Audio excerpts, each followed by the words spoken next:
Hello, everyone. Welcome to another inspiring episode of Powerful Talks with Shylaa, where you hear raw and real stories enabling women to rise in their voice, worth, purpose, and power. Today, I'm joined by a dynamic woman, Jenna Davis. She's a Canadian mom, a community influencer, and founder of Life in Germany, a trusted resource for families navigating life, culture, bureaucracy, and belonging in Germany. Let's welcome Jenna Davis. Hi, Jenna. Hello, thank you so much for having me here.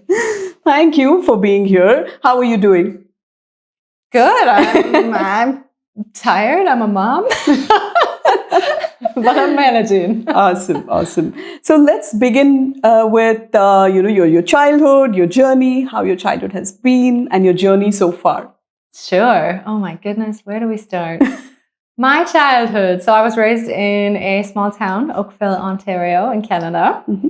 My parents were divorced, so we lived in a small house with my mom, with my two siblings. Mm-hmm. And I pretty much spent my entire life as a child playing soccer, or as we say in Germany, soccer. Football. Yeah. Nice. Okay. I played for 12 years, and Nice. I was sure that I was going to be a professional football player.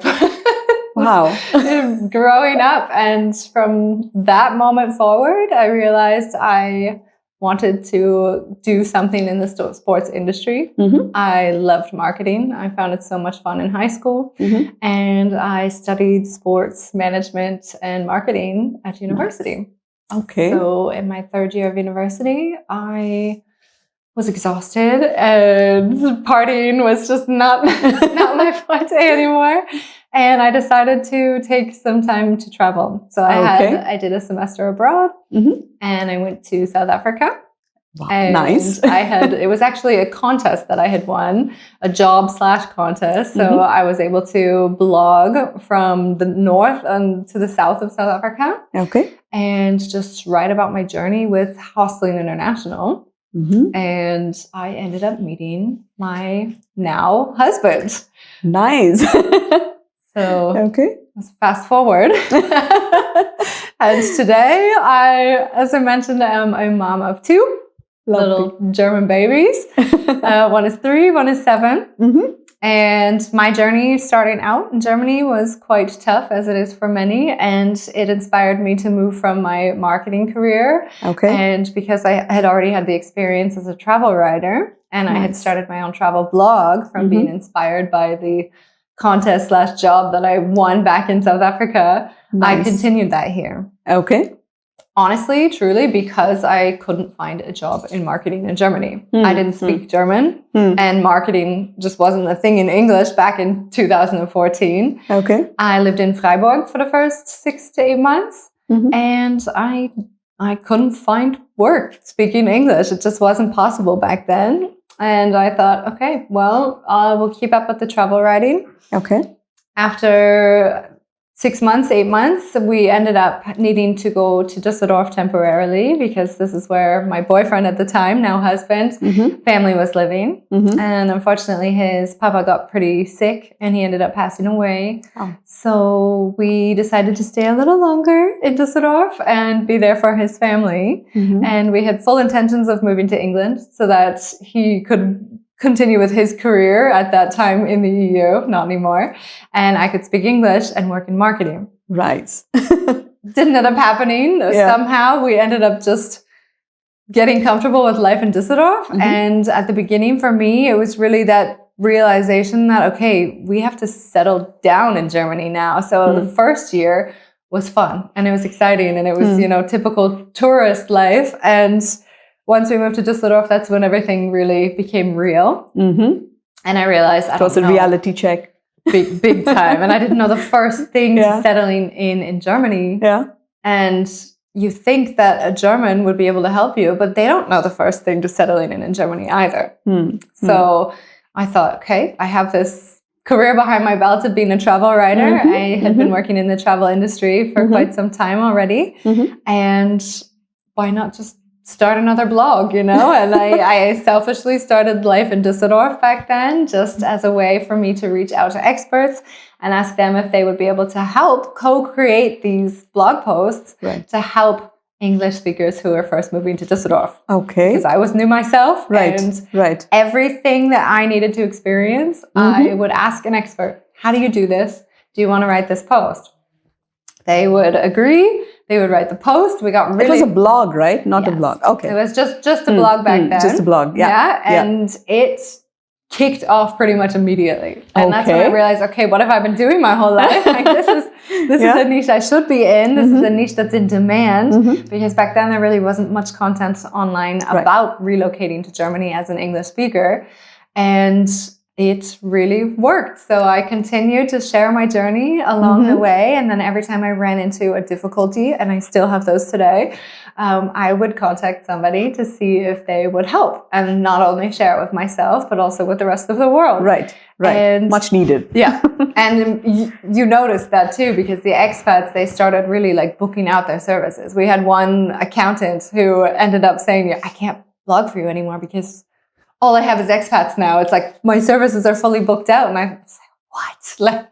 Like, clearly this needs to be there. Right. And it just kind of spiraled out from there. I put together a welcome program to help people relocating go through step by step everything I had learned along the way in a very easy to digest manner.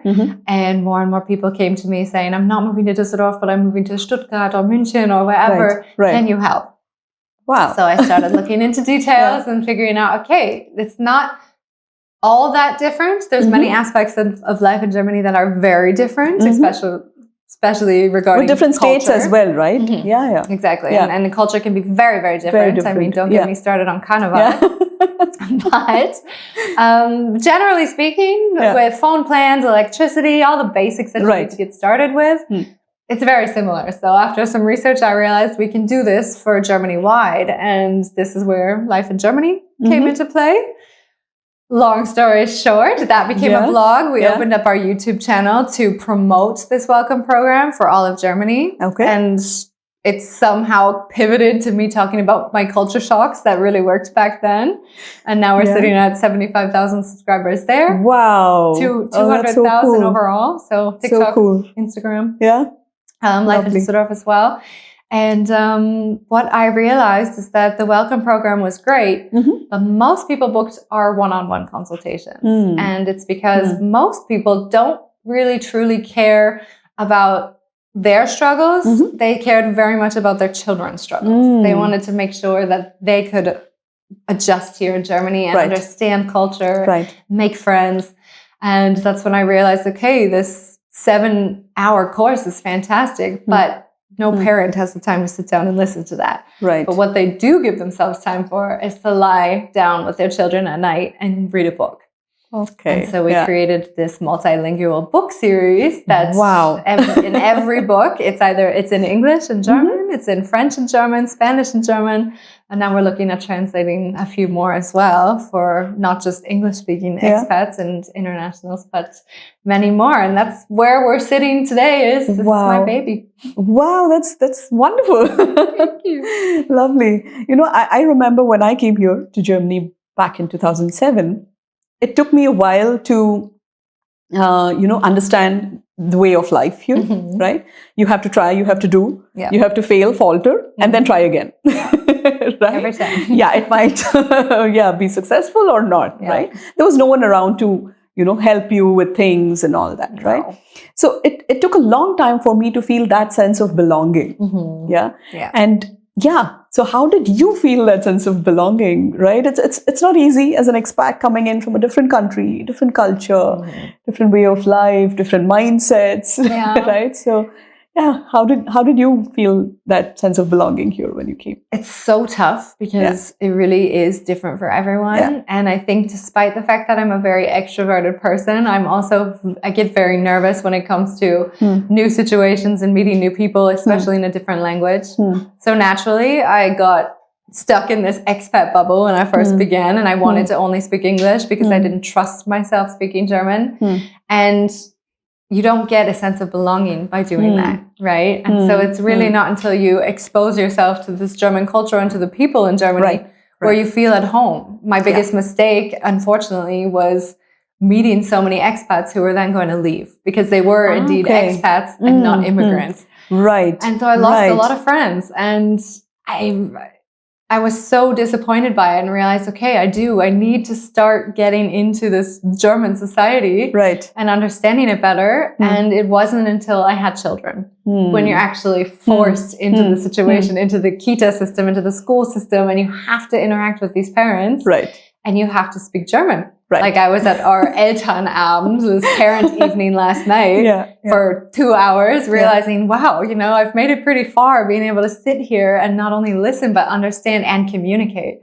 And so that really was that point in time where I said, okay, I feel like I belong here. And the biggest factor for me was when I became a German citizen last year. And nice. Okay. I don't know, I left that appointment feeling like a totally different person. Like the Germans will accept me now. I'm German. Okay. Yeah. So was there any experience that you had with certain expats that made you think that, okay, I need to be there to help, these guys? So every single expat always thinks that they have a very unique situation, that they need very specific support. In reality, we all have very, very similar issues and similar struggles. And hearing that time and time again, and I helped run the expat meetups here in Düsseldorf. So every month we would meet 100 expats every third Thursday of the month, and everybody would say the same thing. So I realized I'm on the right path here, putting together these resources. So I also know a big change happened in Düsseldorf when it comes to the Foreign Office, the Ausländerbehörde, the way things work and all that. And now I feel, I think it's all easy and friendly, a lot friendlier, right? So yeah, how did all that happen? Well, I guess it's just being vulnerable. Like I said, I decided to launch a YouTube channel. And I was super nervous to do so. I could never imagine, looking at a camera and talking to a camera rather than talking to a human being. And one thing led to another, and I began sharing my experiences. And the more I opened up, the more successful it became. And that's when I realized it's okay to share the good, the bad, and the ugly of living in Germany.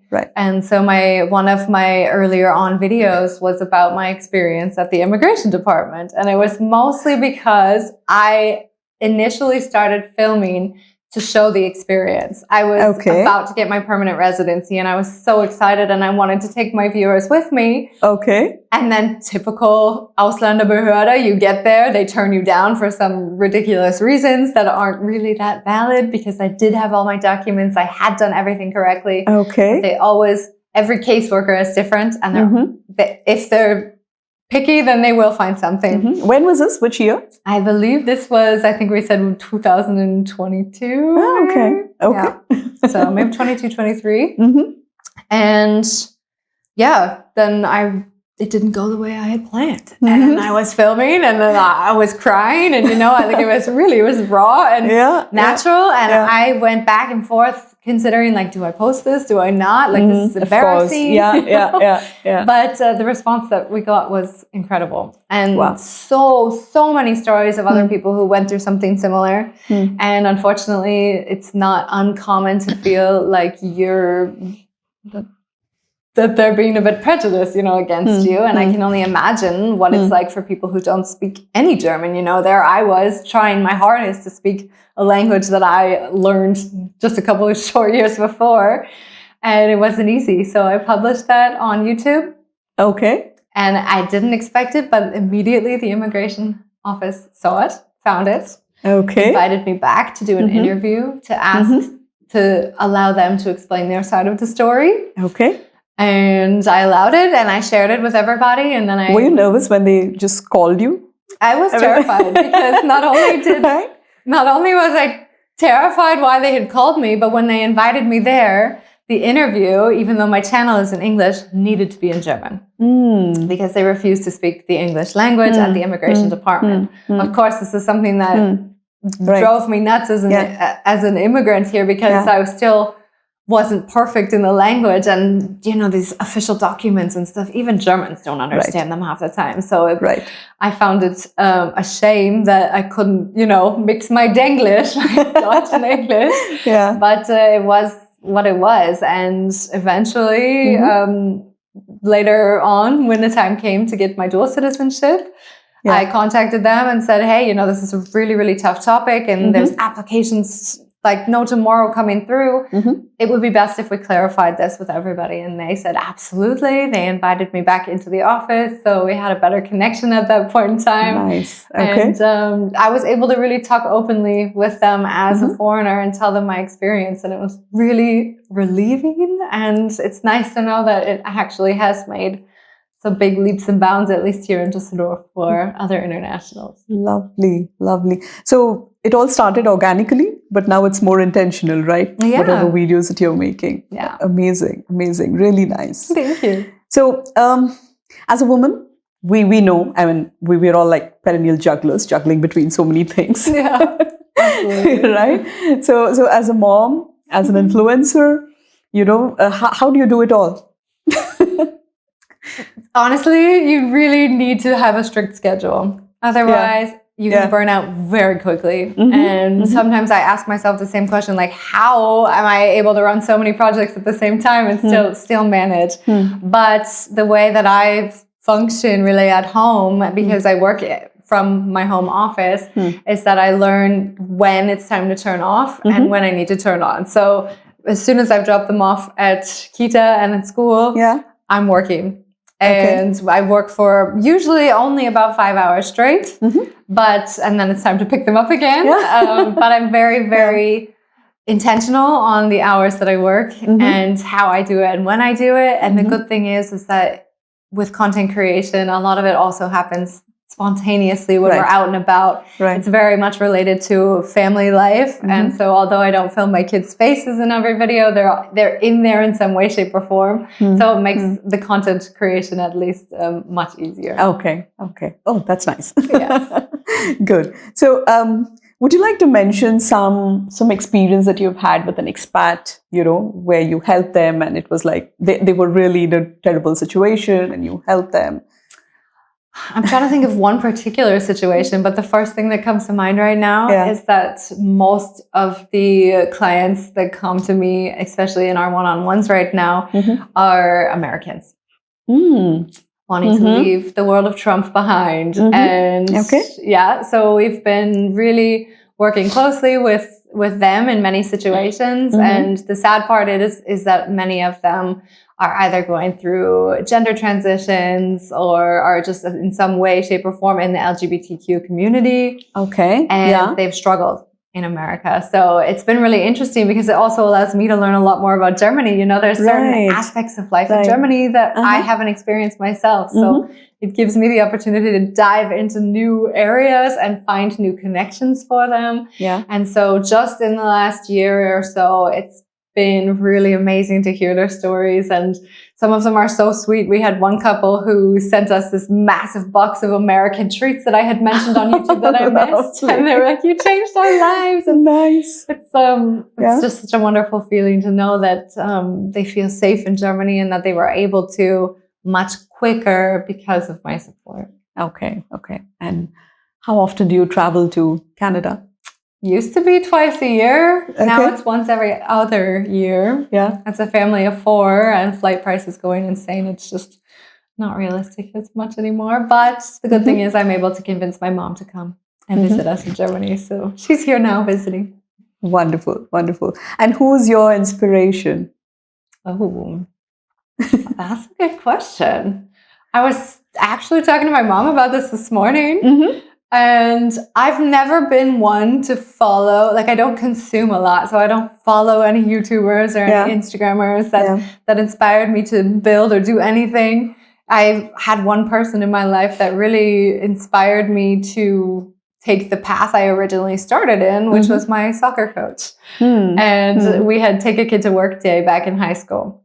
And I didn't go with my mom because she was a teacher and I did not want to be a teacher. And I didn't go with my dad because he was a police officer and that was also not on my agenda. So I went with my coach who was in marketing and he worked for Pepsi. And I thought, oh, this is going to be really cool. And the day was just amazing. And from that moment on, I knew exactly what I wanted to do. And although I've done it in a very different way than I had originally planned, it all stemmed from that point. Okay. And it was really my mom that inspired me to come to Germany. My mom's single mom raising 3 children.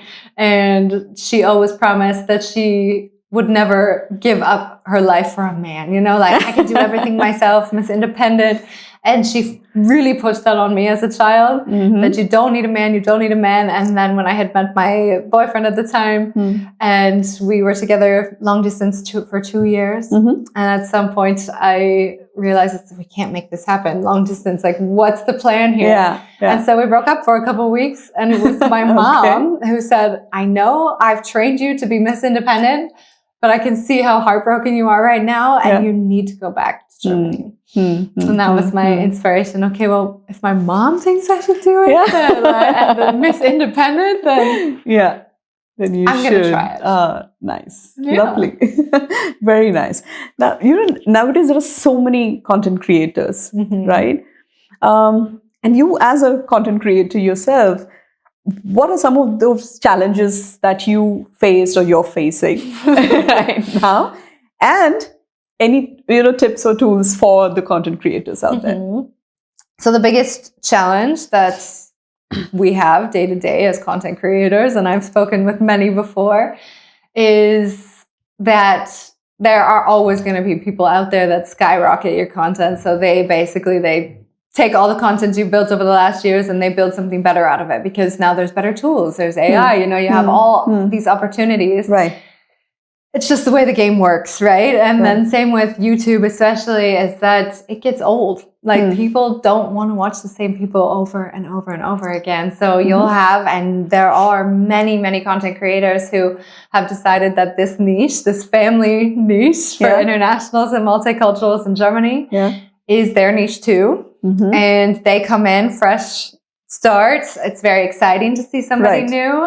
And they skyrocket. So there's hundreds, thousands of people who have significant larger following than me. And I think the hardest thing is just remembering that that's not the most important thing and why you're doing it. And it's really the community.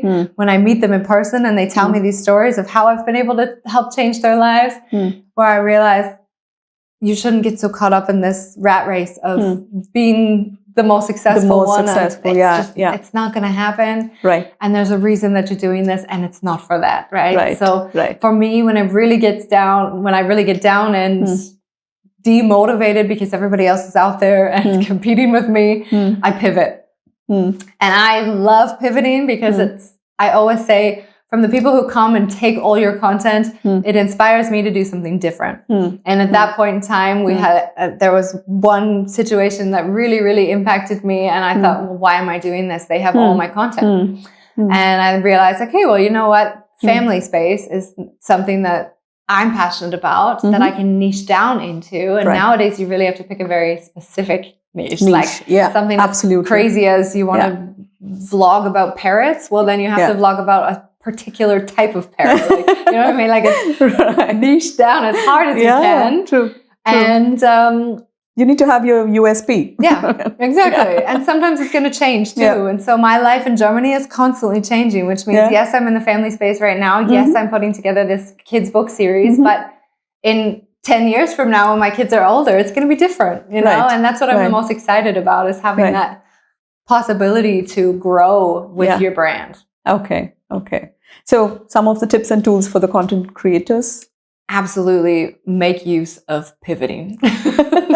So when you get burnt out, and I know that happens a lot, that's like the biggest issue that we have, it would be to not put your eggs all in one basket. Make sure that I know it's exhausting, but I'm present on YouTube, Instagram, anywhere possible. And sometimes I get tired of YouTube, and sometimes I want to focus more on Instagram. And then when I burn out on Instagram, I move back over to YouTube, and I get all this inspiration back again. So being able to pivot between channels and then also pivot between your niche is very important. And that's what's going to keep you going and keep you motivated. Great. I think along with this, be authentic, real, and intentional. right? Nobody wants pre-planned content anymore. I know we were talking about this before before we were on air. Is that people just want the raw truth, and they don't need you to be beautiful on camera or to be perfect, and it's okay to cry. You know, as honest as you could possibly can be. That's what's going to make you succeed. Yeah, true. So, has there been a time where you felt like taking a pause? Many times. And how long was the pause for? To be honest, I've never actually taken a very long intentional pause. Mm-hmm. I've gone to Canada and took maybe a 2-week pause, but otherwise when I have this did you also vlog in Canada while you were there? But the last time I did not, because I was really tired and really burnt out, and thought I really need a couple of weeks to do nothing. Mm-hmm. I think I managed a couple of videos because we were there for a longer stint. Mm-hmm. But for the most part, when I feel like this, that's when I do my pivot. And that's when I say, like, I was very burnt out for a long time on YouTube, and then I focused more on Instagram. And then my Instagram following grew, and my YouTube dropped a little bit, but I go back and forth constantly. And I always pick myself back up again. Yeah. I've seen your videos as well. They're so raw and real. You just instantly connect to it, right? It's so relatable. Yeah. Because we all go through that day in and day out. Exactly. Nice. So, for people moving to Germany, right? Mm-hmm. What do you think is the most misconception that they have about moving to Germany? I would say initially is that they can do it on their own. Mm-hmm. And I realized after building this welcome program and it not being as successful as our one-on-one calls was because people said, I'll do it on my own. It's fine. I'll manage. And I think it's really tough when you get here, not only because of the language and depending on where you move, which city you move to, it's easier than other cities, of course, but it's trickier than people plan. And I always additionally say the biggest mistake I ever made was actually not learning the language beforehand. Of course, I had no intention of moving to Germany before. I thought we were moving to England. But I wish that I really had have just taken a year or two off of work and managed with the bare minimum to actually learn the language, because you get by so much better when you understand a little bit of German here. Absolutely. And when you get stuck in that expat bubble, you never really truly feel at home. And most of them go back home after that. So Right. So my journey has been pretty long here, but I went back to India for a couple of years and, I'm back again. But one thing I observed was a lot of people speak in English, be it, outside, new people, expats, Germans, as well as organizations, right? The organizational language, official language has become English in most of the organizations, right? Yeah. So do you think even now it's mandatory to learn the language? Honestly, yes. Yeah. I think especially, now I'm very much into this family niche space. Yeah. I can't imagine sitting there last night for this parent evening and not understanding the language, because not only did I struggle sometimes with understanding everything, but also what they require of you. It's like you're expected to check your child's homework every single night, right? You're expected to go through to teach them. You're expected to read with them every single night. You read German, they read German. How are you supposed to do that when you don't know the language, right? So maybe it's different if you're coming for work and you don't have a family and you don't need to integrate into the culture. But if you're planning on living here long term, I still think no matter how international the cities get, you're still going to need the language in some areas, even with the doctors. I know most of them speak English, but then every now and again they'll switch back and they'll use this intense German terminology. And that's something I still struggle with. So, through your videos, you make expats feel at home here, right? Yeah. And how do you create that magic? Again, going back to some of the more tips and tools that you could share. I have no idea. I'm just my honest self, and usually, as I mentioned, I don't pre-plan a lot of my content, and so maybe that's what helps. Yeah. Because we were just talking about doctors, I try my hardest to speak German, so I've never actually spoken English in a doctor's appointment here before. Yeah. But I still feel like they're speaking a different language, and it really frustrated me. So I got out of the office one day and I was like, I don't think I actually truly understood half of what he just told me. And then I thought, you know what? I'm just going to pick up my phone and film it. And then I filmed this reel, and I didn't think it was going to take off, but it does. It's those reels that take off. And I think it's because it's so relatable. So absolutely, I always film the content when the feeling comes, you know, otherwise it's not as, there's not as much of a connection between you and the viewer. So as long as I can share my true raw feelings in the moment. Right. So do you also include people around in your vlogs? Not often. Yeah. And it's not because I don't want to.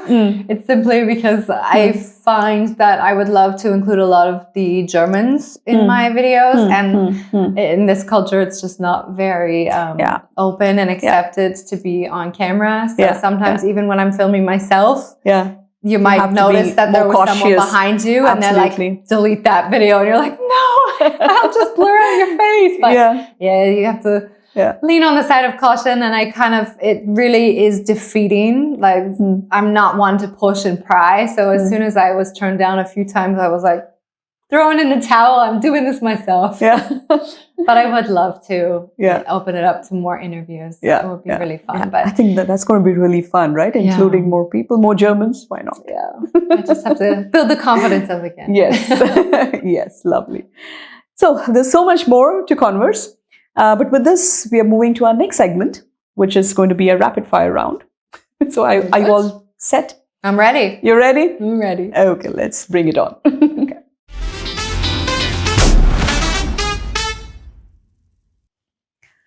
All right. So we begin with our rapid fire round, Power Sparks. Okay. All right. Okay.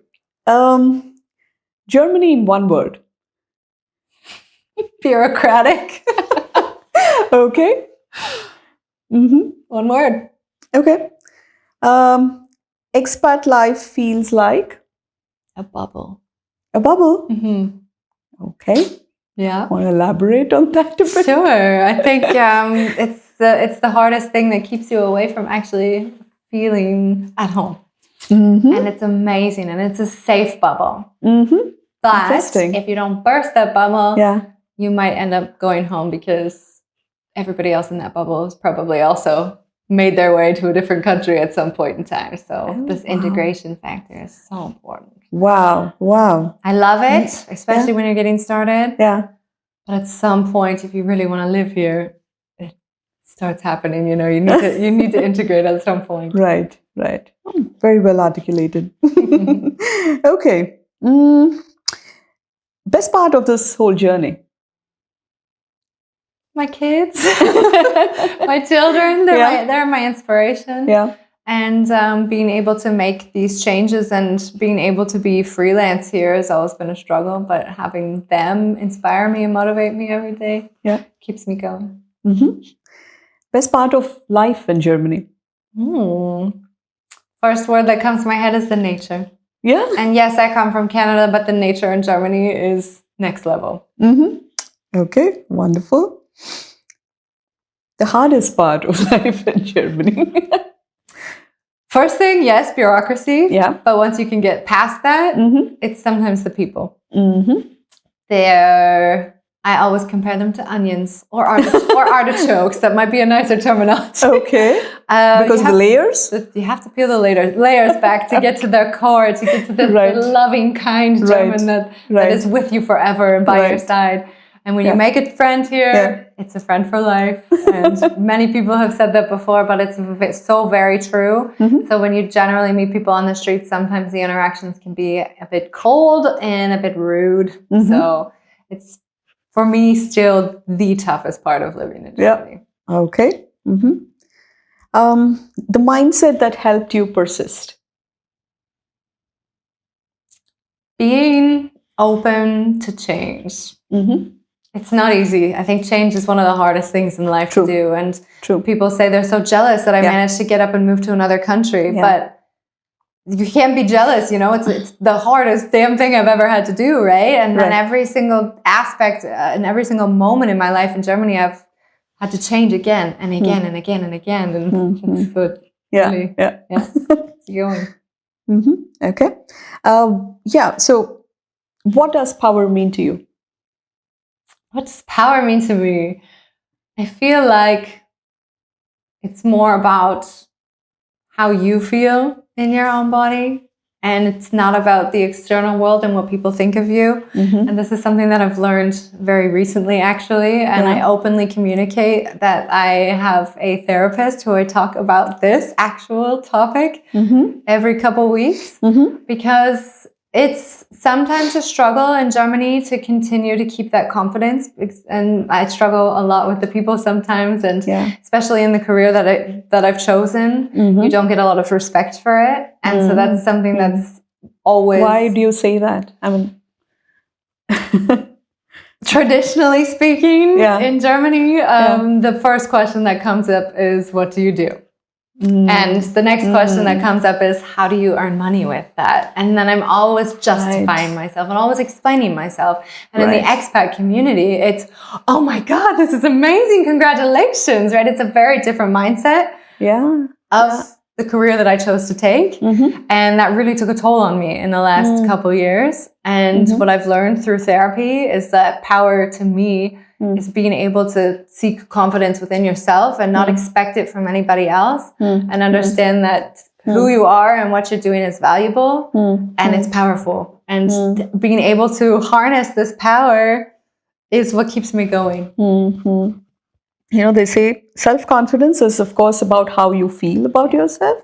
It's also about how others feel about you. And I think that comes out beautifully when I talk to you, you know. Wonderful.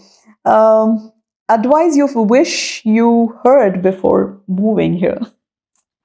I heard. I think that you have to come in it with thick skin. This goes on the same topic of people are very honest. Sometimes they can come off rather judgmental. Not always. People love to stare here. But as a Canadian, everybody's thoughts were always, oh, they're judging you. No, they're just looking at you. They're just looking at you. So sometimes if you can realize that and come to terms with that, it's okay. And so it's really, I think I came into it super open and excited and expecting everybody was going to be nice to me, but it's not always that way. And so just coming in tough and confident. Tough and thick skin, right? Best thing you can come with. I remember giving the same advice to my son when we moved here again. And then he was born here, and then we moved to India when he was 7 years old, and then he got used to the Indian way of living, and then he's back again. He needs to be a German again. It takes a little bit of readjusting. So I had to give him the same advice, you know, during both the transitions, actually. It's not easy, but you get there. Yes. All right. One habit that changed your life? Being honest and not such a people pleaser. In Canada, we are very much people pleasers, and it's nice because it means that you're always going to be polite, you're always going to be very hospitable, you're always going to make sure that other people are happy, but it also means putting yourself second. And this is what I thought was normal, is that I don't come first. Everybody in my life comes before me. So I will drop anything to do whatever I need to make you happy. But I always put myself on the back burner. And in Germany, I actually truly learned that it is more important. And it's not selfish, but to focus on yourself and your happiness. Because, for example, with my children, if I'm not happy, I'm not going to be able to provide to them properly. It's the same aspect as when you're on an airplane. Whose mask do you put on first? You put your own mask on and then others. And it seems so obvious now. But as a Canadian, it's just not in our genetics to do this. Like we always think of other people first. And when I go home now, the one thing I can say is that when I get there, I'm always constantly exhausted because I'm thinking, I was supposed to ask them if they wanted coffee and I forgot, you know, because I was just on a coffee run for my husband, but I forgot to ask my mom, and we're on the way there. And even though we'd be finished that coffee before we got there, you ask. And in Germany, you just... we don't think about that. We don't go the extra mile to make people happy. And as sad as that might be, I feel much more at ease and much calmer and much more peaceful than I was in Canada. Right. And sometimes we also end up having that guilt, right? Mostly the mom guilt. Yes. Yes. Never ending. Never ending. Yeah. Yeah. One thing every newcomer should do as soon as he or she lands in Germany. Register your address at the city hall or Bürgerbüro or whatever. Bürgerbüro, get your Meldebescheinigung done. But on a more serious note, I would say join a club. Doesn't have to be sports. It could be sewing. It could be whatever you want. This is your ticket into meeting friends and making friends in the German communities, because Germans make their friends within this local Verein. And those are the friends that you'll probably keep for the rest of life. Right. So you'll be able to connect and understand them better. Yeah. And then open up a lot more. It's also going to be terrifying because you're going to want to stay in that bubble that I spoke of. Right. But it's the best thing that you can do for yourself is just go in there and say, hey, I'm so sorry I don't speak German, but you guys are going to teach me. And you'd be surprised how open and friendly Germans can be when you just show a little bit of vulnerability, and throwing yourself into a club like that is terrifying, but it's really worth it. Right. Right. Which club did you join as soon as you came in here? I tried to join a football club. Football club. I wouldn't recommend football, a soccer club, because the way that those clubs work here in Germany is a bit different. They select you based on your skill level, and I had played, like I mentioned, competitively my whole life. Yeah. And when I came here, I just wanted to play for fun. Like I just wanted some sort of pickup league, but I couldn't find a women's pickup league or fun league. So I contacted the local club and they mentioned, but if you've been playing this long, then you've got to be on this team. And we train this many nights a week. And I was like, I want to have kids. Like how am I going to manage this? So there wasn't as much flexibility to choose. Okay. And that really took me back, and I was scared to join. And it's only from people that I've communicated with that I've learned that this is game changing. And I myself, I was part of a couple like workout clubs and stuff, and they were really nice, and I met some wonderful people. But I've become really close with a baseball club here. I actually don't play myself, but we work together because they are very international, and they also want to show people that it's not just like these football clubs, because it's very common that you go to a football club first here. But they wanted to show that there's so many other clubs out there that are opening their arms and allowing you to come in and to speak different languages if you need to, and they'll help you speak German. And I love this about them. So we ended up coming together and partnering and building our international festival for families and for internationals to experience different cuisine and language. And this year will be our second annual one, but I feel like I'm part of this baseball club even though I don't play baseball, because it's like a family, and they showed me how important club culture here is. That's true. That's true. I remember long ago taking my son out to these, different clubs. As a parent, you get to join clubs, right? That's also another, wonderful way of getting to know and, connecting with people. Exactly. And we're doing that nonstop now with my son. So. True. So, mountains or beaches? Mountains. Okay. And did you visit any mountain recently? Recently, no. I mean, where we live in Düsseldorf is not very mountainous, but in the south, like Bayern, if I could choose, I would live in the south of Germany. Oh, really? Yes, I think it's stunning. Okay. And I would love to. I think the last mountains I was visiting was in Guatemala. It was a couple of years back, but I definitely love the mountains. Okay. All right. Spicy food or desserts? Oh, or desserts. Oh, sweet. Yeah. Sweets. Sweets? Yeah. Okay. Yeah. I'm a sweet tooth. I need sugar every day. That's my one addiction. I admit it. Lovely. So with this, we take a break.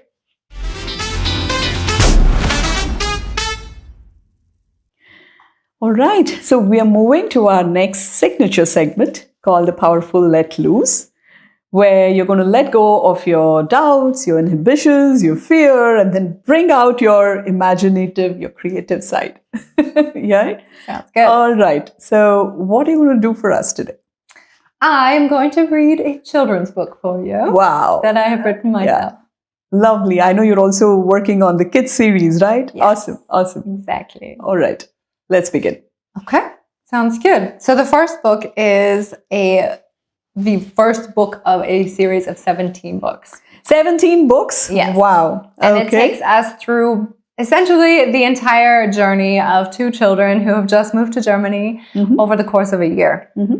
So the very first book is Max and Mila's big move to Germany. And this is basically their first impressions. Yeah. And so we'll read this book because it gives you much better understanding of these very general culture shocks that you're going to experience on your very first day in Germany. And then as the books progress, they go into deeper cultural norms and cultural celebrations that we experience. Lovely. And at the end of every book, we have throughout the book highlighted words and phrases. And those take you into the grown-up glossary, which explains why things are the way they are in a little bit more detail. And then there's always an interactive activity at the end of the book for the children to learn. So for example, when we're talking about St. Martin, they'll learn how to build their own Laterne. When we're talking about their first day of school, they'll learn how to build a Schultüte.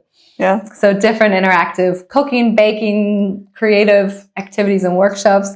Every single book includes one. But we can start with the first book just to kind of give our audience a little bit of a better understanding of what these books have to offer. Lovely. Let's begin. Okay.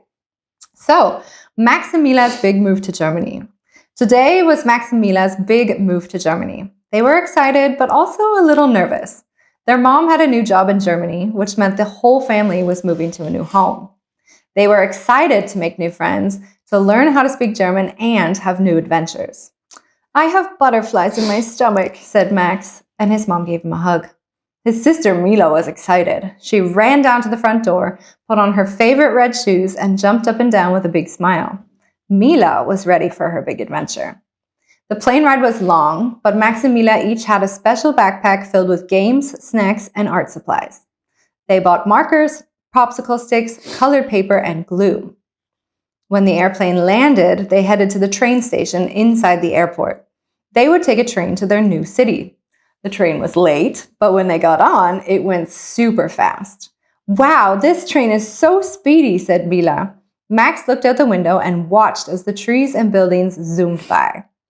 Fahrkarten bitte, tickets please, shouted the ticket inspector. Dankeschön, willkommen in Deutschland, he said, as Max and Mila handed him their train tickets. As he walked away, he winked and said, that means thank you, welcome to Germany. Max felt more excited than nervous now.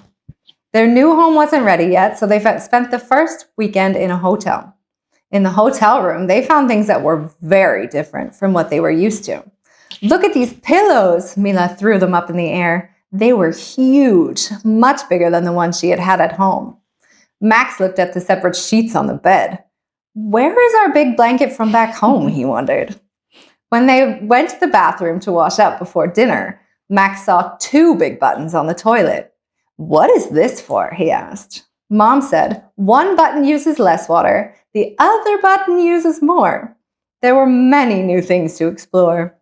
At dinner, Max took a sip of his water and made a funny face. Why is my water fizzy? He asked. In Germany, you have to ask for still water, otherwise you'll get sparkling water, Dad said. I like the bubbles, said Max.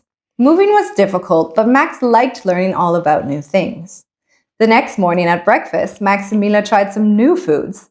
They were bread rolls with Leberwurst, pretzels, and boiled eggs, and they also got to eat some of their favorites, like chocolate hazelnut spread and strawberry jam. After breakfast, they took the train to explore their new city. This train was much slower and much smaller than the first one.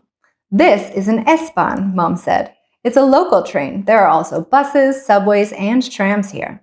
Max couldn't wait to try them all out. Max and Mila saw lots of new things out the window. Colorful buildings, beautiful parks, and tons of speedy bicycles on red paths. They even saw houses that looked like the ones in their fairy tale books. Their first stop was a big wooden playground. Hallo, ich heiße Jonas, a boy said to Max as he ran to the playground. Sorry, I don't speak German, answered Max. The boy didn't mind and handed Max a bucket and a shovel. He was happy to have a new friend to play with. Max noticed that the kids at the playground were speaking all kinds of languages: German, Turkish, French, and even English. Cool, thought Max. On the way back to the hotel, Max and Mila looked up at the big German flag above them. It was beautiful, with black, red, and gold colors flapping in the wind. Max had an idea. They created their own German flags using their leftover art supplies from the airplane. Deutschland, shouted Mila with her flag in hand. Tired from a long weekend, Max and Mila snuggled into their blankets. I want to go on another speedy train, said Mila with a big yawn. And I'm going to every single playground in Germany, Max added. As they drifted off to sleep, Max and Mila dreamt about all the fun they would have in Germany. Wow. That was lovely. You know, two things was going through my mind. Yes. One, I actually experienced the same as an adult when I came to Germany, right? Mm-hmm. And the story is so beautiful. I would love to read your book and then relive my childhood again. Thank you very much. Wonderful, wonderful. So, if there is one thing you would like to tell your younger self, what would that be? How young is the question?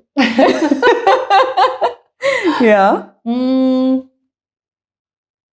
I think, generally speaking, not in terms of Germany, but relatable, of course, is not to care about what anybody else thinks of you. That the most important thing is what you think of yourself. Because even, for example, reading this book out loud to a bunch of adults is terrifying for me, because I'm like, I don't know if they're going to like it. They're not children. They're not my audience, you know, but you are essentially, you know, the parents of these children. Yeah. And a million things go through your head, you know, are they going to like it? Am I doing this right? Should I be crying in front of the people on YouTube? But as soon as you just say, just do what you think is right and not what everybody else expects of you. I think this is the most important thing. And I grew up so many times worried about what everybody else thought around me. And I feel like I wasted a lot of time on that. Yeah. Yeah. It is definitely relatable to, you know, many of us, right? Yeah. True. Good. And after becoming a mother, what changed in you? Everything. My purpose and my intention in life really changed. I think a lot of people might be able to relate to this, but you might be working in corporate before having a child. And then as soon as you have a child, you start to question yourself, the whole world around you. Why am I doing what I'm doing?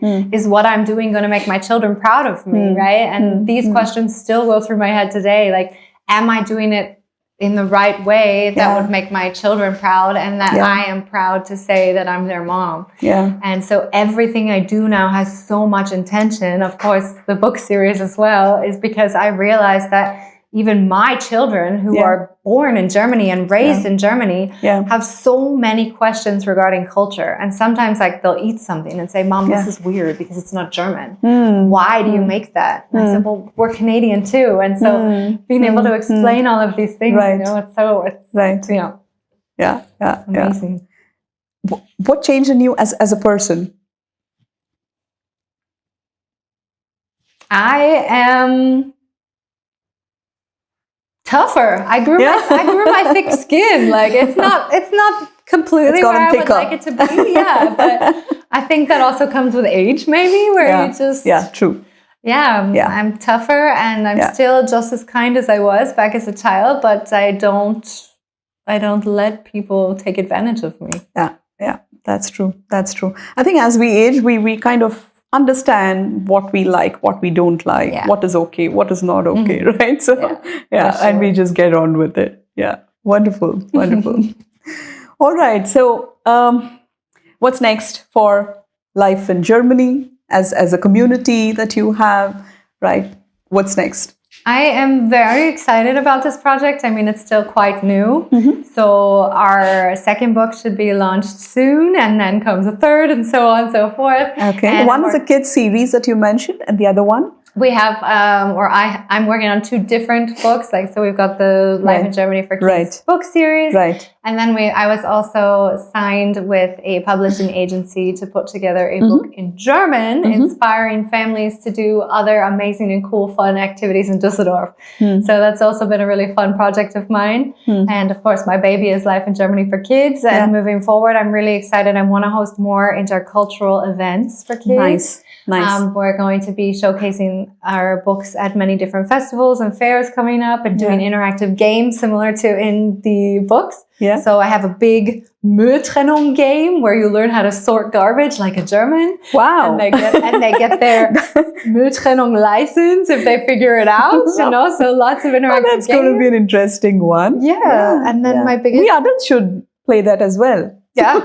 right? I think a lot of adults have something to learn too. Yeah. But my biggest goal now is to try to find a way to partner with the government and try to find a way to get these books in the school system, in the library, not just for international children, but for German children to understand what's different about their culture, and that certain things might be unique for international kids, so that we can bring them together rather than separating them into these 2 different bubbles, right? Right, right. It's my dream, and that's what I'm going to be working on for the next 5 to 10 years, hopefully. Oh, nice. And then what's after 5 to 10 years? What is your next big vision? I do. Have you thought about it? Yes. Yeah? I'm very organized. I have my whole life planned. Okay. I realized retirement is not for me. I'm one of those people that enjoys her work and wants to keep moving. Yeah. My biggest dream, when it all becomes too much and I just want to... be surrounded by international people, is to actually buy a plot of land somewhere on the water in Germany, where I can have little tiny A-framed houses and rent them out. And I get to, instead of traveling the world, because I'm going to be too old for that by then, I'll be in retirement and not be able to walk properly. But I'll still have these... Airbnbs, essentially. These little A-framed houses on the water to bring other young international families into my life. And Oh, lovely. That's so beautiful. I would love to be a part of it as well. Thank you. All right. So if there is one message you would want to convey our audience, especially women, so POWherFUL Talks is, for women and as well. One message you would want to convey. My one message would be to not listen to everybody else around you. As cheesy as it sounds, follow your heart and do what you want and when you want to do it. And also have faith in yourselves that you can do it. Even if you have 2, 3, 4 children, everything is possible. And I know, again, that sounds super cheesy, but when you love something and you have enough passion in it, regardless of what the external circumstances might be, you can still make it happen. Wonderful. So Jenna, I feel you're not only surviving here, you're thriving. Thank you. So thank you for being here. I still have so many questions. Maybe we need to have another episode. Why not? But we have come to the end of this episode. Thank you so much for being on POWherFUL Talks with Shylaa. Thank you. I have a small gift for you. Aww, so sweet. Thank this you. This is for you. In a beautiful bag. Oh, wow. Some wonderful goodies in there. But there is one thing we often show the audience, the photo frame. Yes, it says, I am powerful. So beautiful. Yes, Thank and you are truly powerful. Thank you. So sweet. I'll put it up on my wall in my office. Thank you. Thank you once again for being here, Jenna. Thank you. Thank you so much. Thank you. I think this episode was wonderful. What I realized is life in abroad is not just about adaptation. It's about belonging. It's about contribution and rewriting your story with intention. So thank you for watching this episode. Stay tuned for the next upcoming episodes as well. But please do like, share, and subscribe our YouTube channel, POWherFUL Talks with Shylaa. This is your host, Shylaa, signing off, and see you again in the next episode. Thank you.